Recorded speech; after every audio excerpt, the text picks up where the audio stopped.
Hello, everyone, and welcome back to the SimKit podcast and our conversation on all things ketamine. For this chat, we have been joined by Ryan Marino and Sergey Motov. And in part one, we talked about the analgesic dosing of ketamine. Thank you for joining us for part two, where we talk about procedural sedation, RSI, and the chemical takedown.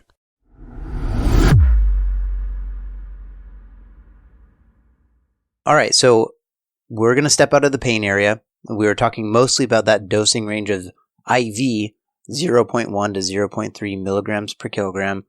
Let's get into part two and procedural sedation. So if you're following along with your show notes, we are going to be skipping right over a couple dose ranges. We are going to be skipping past the 0.2 to 0.5 milligrams per kilogram, which is kind of the recreational dose for ketamine, which is not really part of our repertoire. We're not really looking for that recreational side effect. And then we have the partially dissociative dose of 0.5 to 0.8 milligrams per kilograms. But it is important, if you're a listener and you're sort of paying attention to what we're talking about here, there's overlap, right? That recreational dose of 0.2 to 0.5 mg per kg overlaps some with our analgesics. So we need to pay attention to, and part of why we got into the dosing and side effects when we're talking about ketamine for pain. Moving into the full dissociation or dissociative dose, usually here we're talking about 1 milligram per kilogram dosing or higher, but it may even happen with 0.7 mg per kg. First of all, Ryan, is that accurate? Would you make any adjustments in terms of the endpoints of those dose ranges that I just mentioned? No, I think those are what is cited in the literature, and the dissociative range is cited as 1 to 2 milligrams per kilogram, which is quite a large range, to be honest, which kind of gives you an indication that this is not certain, and everyone responds differently. So there are reports of people having dissociative effects at lower doses. I have seen people have dissociative effects at even lower doses than that.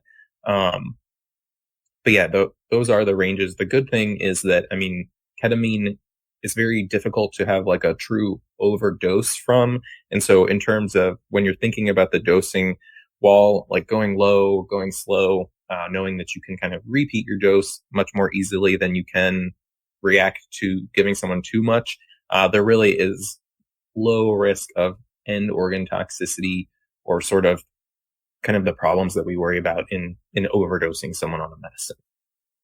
Okay, perfect. Yeah, and I think that's one of the reasons why we in the emergency department have loved it so much, particularly as we get into that realm of procedural sedation, is especially if you're in a circumstance where you have to be giving the sedative and then performing the procedure, which is obviously never ideal, but some of us practice in single covered departments where this tends to or has to happen on occasion.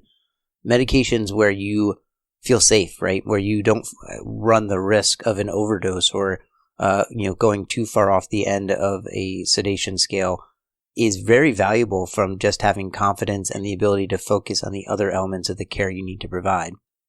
So it's good to recognize that for you, Ryan, you're noticing as well that 1 to 2 mg per kg, it can occur at lower doses, as some literature will cite sort of 0.7 mg per kg, but that's the dose range. And knowing that within that range, which obviously there's a 2x fold change in the concentration or amount of medication being delivered, it's very hard for a patient to overdose on this medication.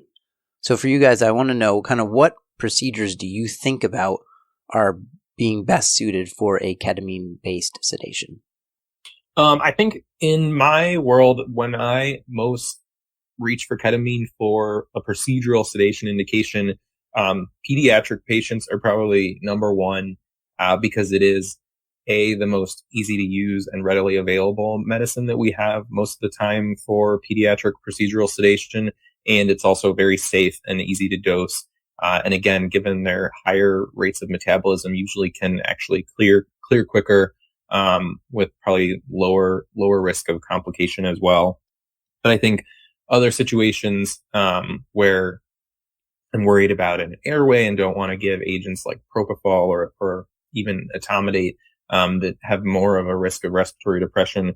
And then certainly situations where patients have more pain, because ketamine has these great analgesic effects.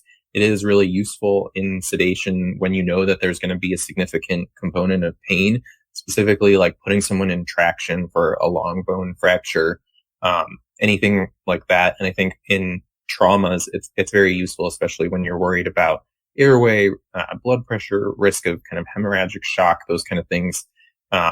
Anyone who is already in shock can benefit from ketamine if they need some sort of sedation as well, just because it doesn't really take away the adrenergic drive that they have the same way as other medicines like opioids will.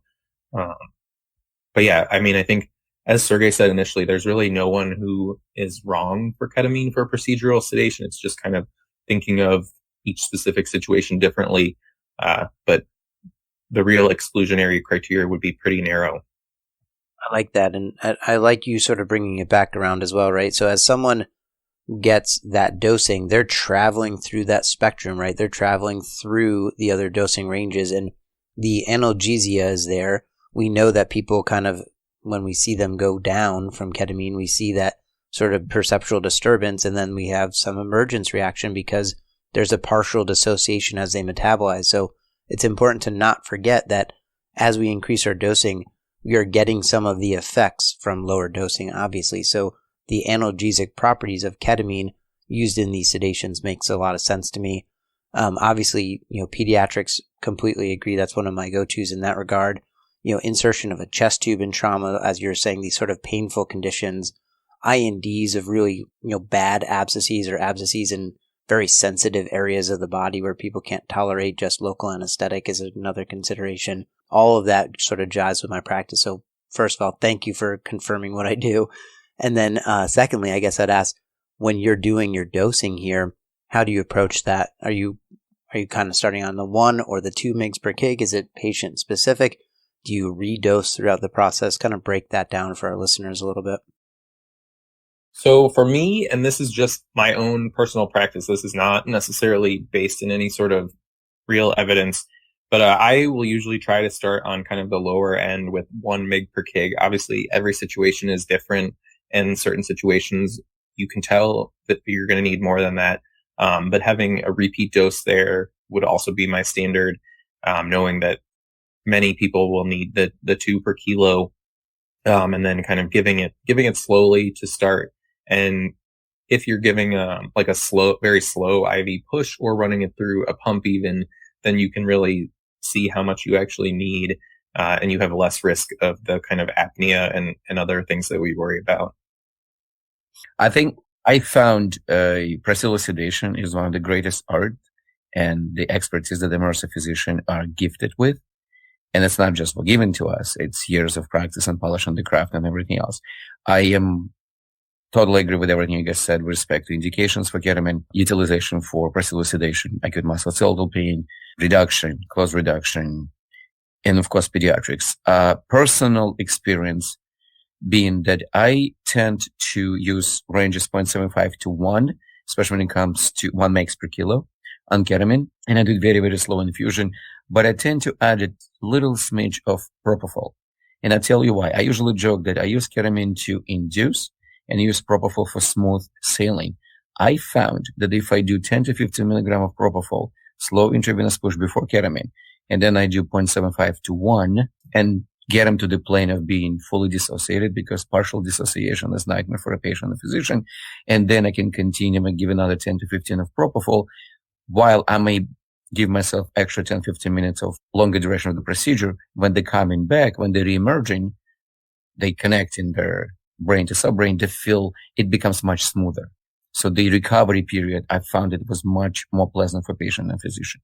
So I don't know, Ryan and Jason, what do you guys approach to? Do you add propofol, subanesthetic dose, or low dose propofol to ketamine, or you just go as a sole agent?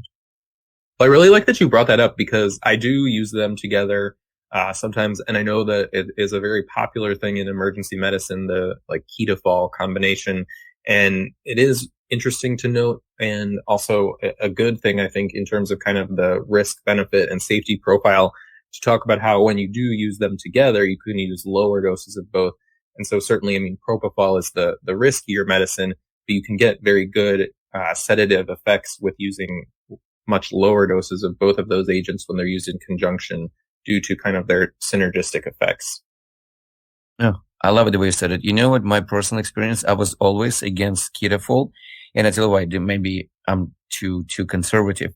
The notion of having a true drug in one syringe, always been against. Very believe in me, because I like to have a control over a medication I give it.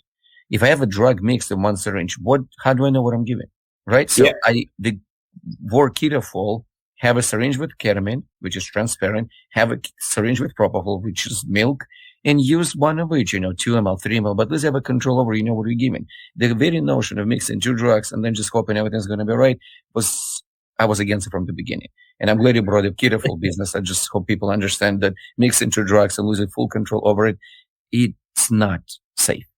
Yeah, I am with you on that. I do not like when they're mixed together in the same syringe. I always thought I was just being kind of overly picky, but no, you bring up a very good point. Yeah, it's a pithy way to describe the use of the two medications, but having them separate and using them and allowing them to mix in the human makes sense to me as a ketofol sedation. And then Sergey, you're giving it initially as propofol, followed by ketamine. When they start to emerge, are you redosing the propofol, or is there still an effect that many minutes later? So what I do, yes, I do 10 to 15 of propofol, 10 milligram of propofol, very slow push, so patient might burn a little bit. They get relaxed. And then I give them ketamine, and they very transition, get to the Alice in Wonderland, they cross in the plane and then go into the other world. It's much more palatable. Once they're dissociated and we're doing the procedure, I'll give them another 10 to 15 of propofol. For the most part, that's enough. So when they come in back, the transition, returning, it's much smoother.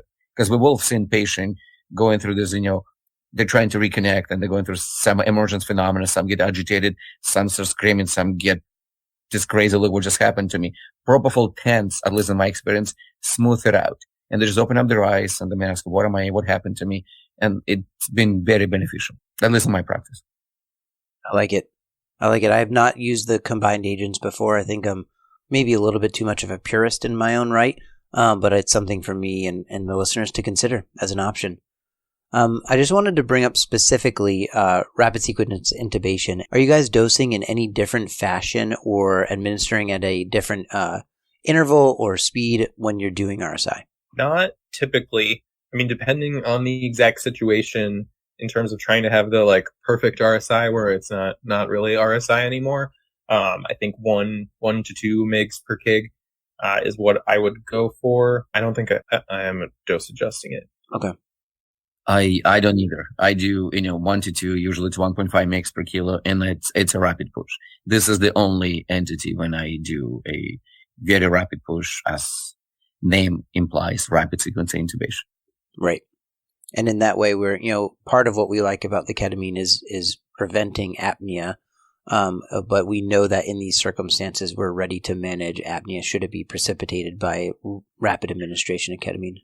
Any other things you guys want to add to that sort of procedural sedation before I talk about takedowns? Well, one thing I think that I didn't mention that is a good time to use ketamine, and we've talked about, airway being a big reason to turn to or reach for ketamine. But in someone who you're trying to do a nasopharyngeal scope on, or some other procedure where you need them to be maybe dissociated or very, very sedated, but don't necessarily want to end up intubating somebody in your department, I feel like that dosing of ketamine is also very useful. And with the kind of rise of NP scopes in emergency departments, I think this is probably something that we'll see more of as well. That's a good point. I agree. That's a good point. Yeah, I was wondering a little bit about that, and bringing ourselves to the sort of the conclusion of procedural sedation. We've talked a little bit about different routes of administration, and so Ryan, as you mentioned, airway things. I had a case that we are talking about on this podcast and other episodes where we actually used ketamine to facilitate removal of a foreign body from the upper airway, and your NPL scoping, I think, is not dissimilar to that, allowing for us to manipulate, get into the nares and the hypopharynx without really causing a lot of agitation or irritation to the patient. So my practice is increasing in the use of intramuscular ketamine for a version of procedural sedation, particularly in pediatric patients where IV access is challenging. I was wondering if you guys have any experience with that, recommendations, or words of caution for that practice. I don't think so. I mean, your onset and duration might be prolonged, but otherwise, I'm not really changing my practice in terms of kind of monitoring dosing, anything like that. Okay, that's confirming for me, I think, and it certainly gets us sometimes into a position where you can move toward an IV or get more secure means of management of the patient to deal with any sequelae that might happen from your IM administration. But it seems to be a reasonable approach for getting a pediatric patient where IV access is not readily available into a place of either analgesia or sedation to allow us to manage them more appropriately. That's I think a good transition into sort of our last area of conversation for me in the use of ketamine, which is part 3, what I kind of call the takedown. And I wanted to end the conversation here essentially with the management of agitated delirium, where this term, the takedown, is used for basically whatever you might want to call it, the chemical takedown, chemical restraint, IM anxiolysis, if you want to avoid the use of the term restraints in the chart. It goes by many names, but essentially we're looking to have rapid-acting sedatives to control a patient who's in a state of agitated delirium. So first I wanted to ask you guys, how do you define agitated delirium, or when do you know that a patient is experiencing this, right? I think drunk and annoying is one thing, but agitated delirium with its 30 to 40% morbidity mortality is very different. So how do you sort the two out personally? So this is a really controversial topic, and I don't think there is necessarily a good answer. And there's a reason that agitated delirium is not considered a true quote unquote medical diagnosis because of this. And not to kind of quote someone ridiculous here, but it's one of those things where I know it when I see it. But I would say that when someone needs to be chemically restrained or given a sedative medication, they should be a danger to themselves and others without it, and be at risk for serious harm to themselves or other people, and also not be in control of their own, not have capacity, I guess would be a better way to phrase it. Mm-hmm. Yeah, I agree. We got a belligerent, intoxicated patient who's screaming, yelling, and seem to be aggressive, but conversing, and may exhibit some evidence of understanding that he's just took too much of alcohol, and we just ask him to sit down and sort of follow command. Agitated delirium contrary, you have completely confused person who is at danger to himself and other, mind you, exhibiting some great aberration in hemodynamics and totally detached from reality. And these are the people that we tend to act rather promptly on. And I think one of the things that gets kind of missed in a lot of these discussions is that the reason this has such high mortality is not because of the treatment, it's the untreated or improper treatment of quote unquote agitated delirium. And so if you look at the deaths, the 40% mortality rate, it is usually, because of the use of physical restraints causing actual asphyxiation, or people who are so hyperactive if they don't injure themselves have some sort of other end organ damage just from things like rhabdomyolysis and that. So ketamine itself is very safe and is definitely preferable to those other outcomes. Okay, perfect. I like that in terms of a transition and taking a second to recognize that it's not our management of agitated delirium that's killing people. It's the agitated delirium itself, right? It's the tachydysrhythmias from the catecholamine surge, or the rhabdo, as you mentioned, or other elements of their hyperthermia. You name it. There are a lot of things that can lead to morbidity there, but it's allowing them to continue in that trajectory that's problematic. So, Ryan, you mentioned it's safe. Tell us a little bit, are there that you hear about, which is a terrible way to recite the literature, but there are, reports about intubation requirements upon arrival to the emergency department when EMS or other personnel have given intramuscular ketamine. How safe is this, and do you guys use it in your departments? Yeah, so I guess you caught me there. I try to avoid using words like safe. But when it comes to ketamine, I mean, ketamine, as far as medicines go, is one of the safest ones that we have. And so while nothing is inherently safe at the end of the day, you can have problems related to it. I think ketamine has some of the fewest problems that we see, and certainly is safer than kind of the untreated agitated delirium. Certainly there are special populations where you maybe want to worry more. And we've talked about some of them, but I think in terms of like a high dose, rapid push of ketamine, however you're giving it, in someone who has like advanced cardiomyopathy, congestive heart failure, something like that, maybe is a little more concerning. And there's certainly a lot of concern within the anesthesia literature related to that. But overall, I mean, the untreated agitated delirium is what kills people or improperly treated. And again, it's much better than having 6 people hold someone down, sit on their chest, etc. And at the end of the day, the end organ effects from ketamine are very low risk of toxicity. Reports of people who have ketamine administered and then have some sort of bad effect or end up in the emergency department needing to be intubated right away likely have some sort of confounding. And it's also important to just remember that the agitated delirium, while not a medical diagnosis per se, indicates that someone is having a true medical emergency. So whether it's a drug overdose and they're hyperthermic, they're experiencing organ failure from that, that alone is a reason that someone could have a bad outcome in itself. And so I think it really is kind of each situation. It's going to be dependent on the specific situation, but is more likely to be a result of whatever underlying etiology and effects of the agitated delirium than the ketamine itself, because there's very few situations where I could say if you add ketamine to that, you're going to hurt someone, or if you add ketamine to what's going on, that's a sure way to kill somebody. Those kind of situations don't really exist, which is why so many people will say that ketamine is so safe. And why I would agree with that. I couldn't say better than Ryan. Thank you for doing this. And I wholeheartedly agree with you. Ketamine, based on my own experience and even literature support and everything else, despite those reports, it's one of the safest medications. And patients' comorbidity and maybe some drug-drug interactions, ingestion and what have you, probably play a major role in the fact that some of the, respiratory adverse effect may ensue, but it's not solely attributed to ketamine. Ketamine, it's fast onset of action, short acting. It's just overall very beneficial drug, probably top drug that should be used for this very indication, such as agitated delirium.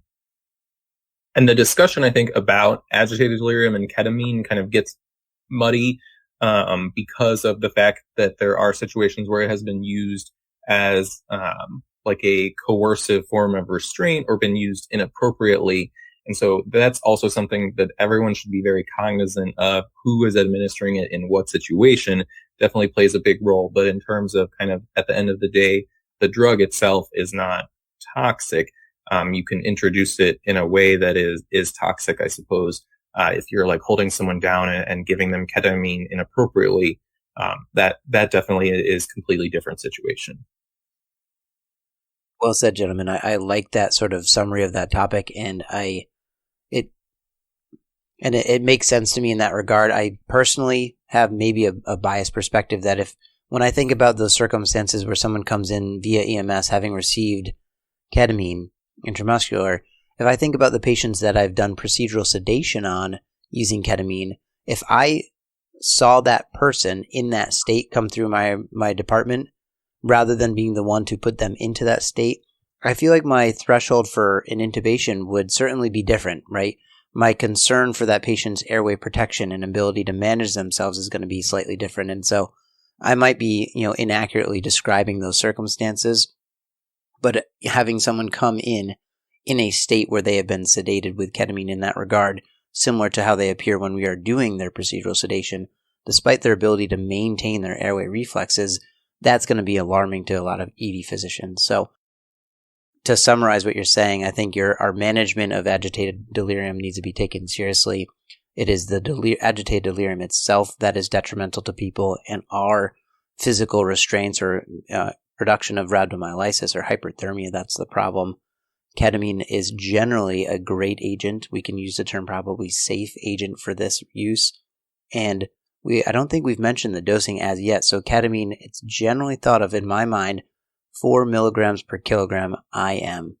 Is that how you guys are dosing this agent for this indication? I think that's a good general approach. I've seen, 2 milligrams per kilogram intravenous push, up to 5 milligrams per kilogram intramuscular. And again, as has been stated repeatedly, I think if you want to go on the lower end, knowing that you can repeat it, certainly in these situations where maybe safety is a concern in using a exposed syringe needle into someone, you may want to start with 4 milligrams per kilogram intramuscular, but they're really the risk of kind of overdosing someone if you start there is very low, if not completely negligible. Perfect. Yeah, I agree with the dosing ranges. 3 to 5 probably average. The most commonly used is 4 milligram per kilogram. But once again, as long as people, listeners understand that the notion is individual approach. You can still give a little more if you need to, but risks versus benefits. See the patient in front of you and choose appropriate dose that will give you best benefit of chemically restraining this patient in front of you, protecting patients, protecting your fellow colleagues. Excellent. And within that, so we have that sort of 3 to 5. If you say someone has, kind of chewed through your more typically used intramuscular medications, 5-hydroperidol or haloperidol with 2-midazolam, that did very little to or for the patient, what are you guys dosing there? Is it still at that same number? Are you dose adjusting in those patients? I would not dose adjust. I would probably maybe start with 4 or 5 rather than the 3, but would stay in the 3 to 5 range. And knowing that in those cases in particular, like maybe midazolam would be another good adjunct to kind of give with the ketamine, or knowing that you might have to repeat it as well. Yeah, same here. No dose adjustment. I would probably start with 4. Excellent. And my last question, having trained in North Philadelphia, seeing PCP, what if someone comes in high on PCP, Ryan? As you mentioned, they're analogous or they have, properties that are very similar. Are you dose adjusting if you have someone who is wet, who's high on PCP with agitated delirium? So this is a great question. And PCP is weirdly very, very popular, prominent in the Cleveland area too, which it's very rare in the United States nowadays. There's just very few pockets where people use a lot of PCP. I don't think it's wrong to give PCP if you're trying to keep someone calm, knowing that the dissociative effect is the goal here. If someone is agitated on PCP, it's because they are not yet dissociated. In terms of kind of overdoses and tox stuff, we always reach for benzos first. And I know I've mentioned midazolam probably too many times on this podcast already, but you can always try benzos, but ketamine itself would not be a bad option and would actually, I think, treat PCP toxicity if someone is agitated and needs to be sedated. Just knowing that you might again have to experience kind of their emergence reaction when it starts to wear off, because the underlying problem is related to the same receptors that you're medicating them with. Excellent. I like that explanation. And yeah, it makes sense, right? If we're talking about that spectrum, we're working our way down, we're going higher and higher doses. If someone's on PCP, ketamine as an agent for management of that, pushing them just further down the K-hole, for as a colloquial term for it, is not a bad idea. There's no contraindication there.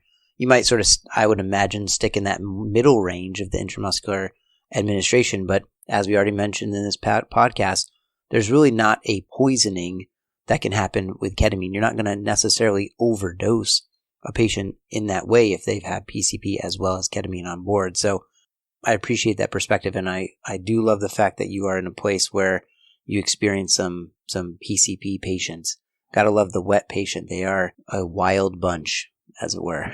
PCP is a very interesting drug. I mean, I could talk about it for like hours, but yeah. Maybe next time we can have another podcast on PCP. Not that different than this one, probably. So anyway, guys, I really appreciate it. Listeners, this has been obviously a bit longer of a podcast, and I appreciate those who are sticking through to the end, because ketamine is so versatile. it's so useful for us, and it's rare to get such great experts with varying degrees of expertise in different areas of this medication. So, gentlemen, thank you so much for joining us. Take a look at the show notes as we go through all the different indications, dosing, and routes of use for ketamine. And again, thanks so much, guys. I really appreciate talking with you on this topic. Yeah, this was a lot of fun. Thanks for having us.